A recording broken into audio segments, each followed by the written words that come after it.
contention de la cheville, que ce soit celle-là, Open Front Basketway ou l'autre, doit toujours respecter les proportions. C'est très important. La première embase, on appelle embase une circulaire de fixation qui va servir à recevoir les autres. La première embase est placée au tiers inférieur du tibia.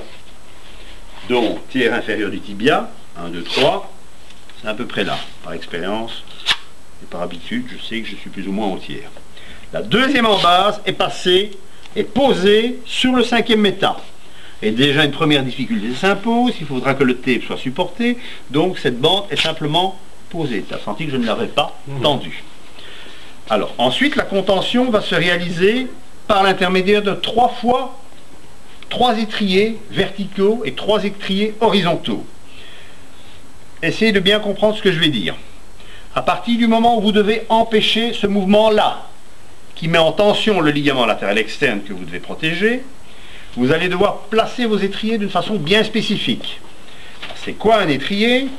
C'est une bande qui part, pour ce qui est de l'étrier vertical de l'intérieur et de l'embase supérieure, qui passe à l'arrière de la malléole, mais qui prend à cheval un petit peu, je dirais c'est la malléole et l'arrière de la malléole, pour revenir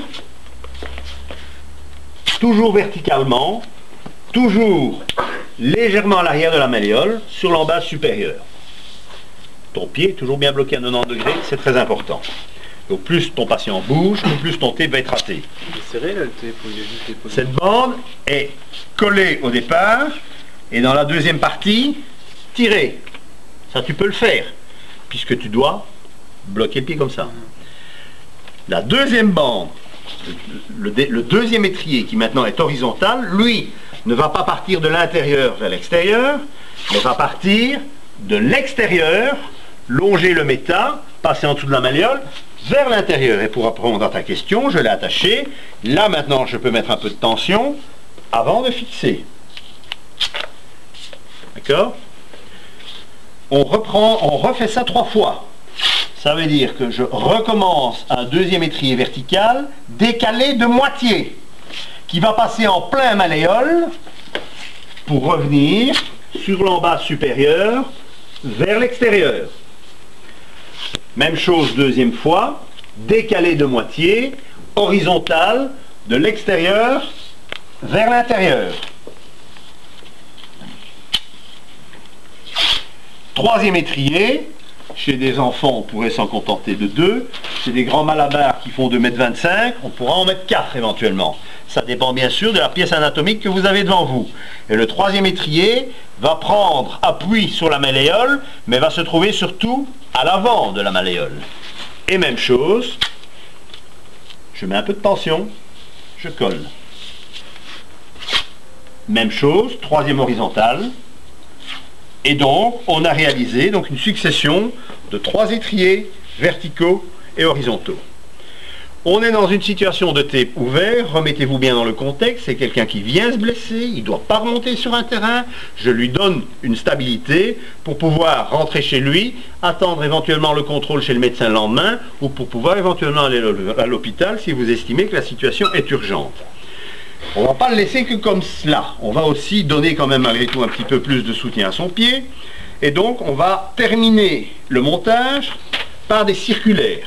Donc je vous ai parlé des embases 1 et 2, je vous ai parlé des étriers verticaux et horizontaux. Les circulaires, ce sont des bandes complètes qui recouvrent complètement, qui sont décalées de moitié,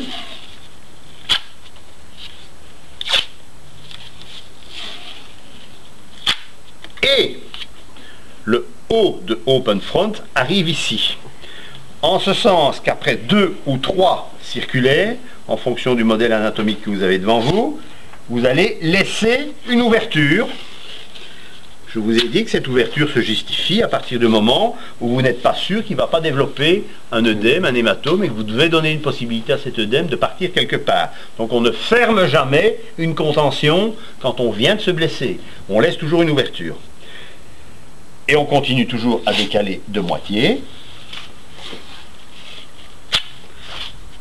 Alors, les esprits chagrins qui ont déjà eu cours de bandage avec Belgrado, vous avez déjà eu ça? Non, pas vraiment.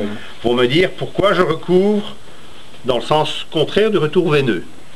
Ça pourrait effectivement être une remarque intéressante. J'ai deux explications à ça. C'est vrai que quelque part, la logique voudrait que je ferme du bas vers le haut et pas du haut vers le bas. J'ai deux réponses à ça. Un, quand ce sont des circulaires isolés et pas une bande qui tourne complètement, la problématique circulatoire n'est pas vraiment à prendre en considération, d'autant plus que c'est ouvert devant. Ensuite, et ça c'est surtout valable pour le tape qu'on va faire dans un second temps, je dirais qu'il y a un maintien de la première bande qui est réalisé par la fixation de la deuxième. Et par expérience, je sais que c'est toujours plus efficace en termes de stabilité, en termes d'efficacité de tape, quand vous recouvrez comme ça. Maintenant, d'autres vous montreront peut-être une technique de recouvrement autre, qui se justifie aussi.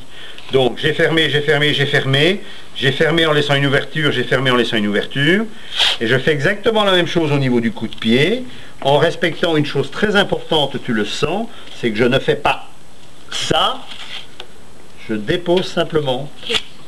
Donc, c'est simplement poser. Et donc, le premier réflexe que vous aurez très vite, ça sera de accrocher la bande, la dérouler et la coller. Quand on a un petit peu d'habitude, évidemment, ça va tout seul. Et on se trouve dans un tape qui est terminé, qui est un tape ouvert, prêt, je dirais, à attendre la suite. À jouer.